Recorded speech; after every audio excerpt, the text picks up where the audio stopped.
Hi all, my name is Michelle and I'm going to be talking about the second subsection of the DSM-5 for autism spectrum disorder, which is category B, restricted repetitive patterns of behavior, interests, or activities.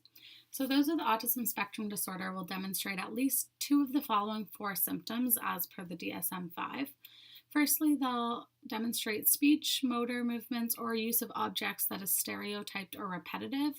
So, for example, they may not use the word I, they may grind their teeth, pick their skin, have repetitive tendencies such as the need to open and close doors repeatedly, etc.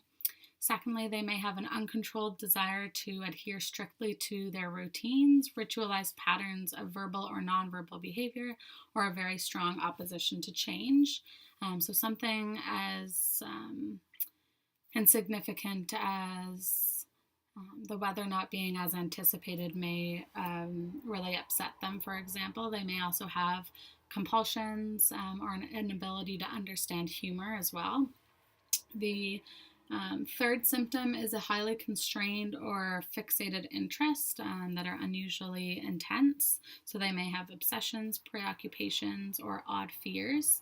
And lastly, the fourth symptom is a hyper or hyporeactivity to sensory input or an unusual interest in the sensory features of those around them.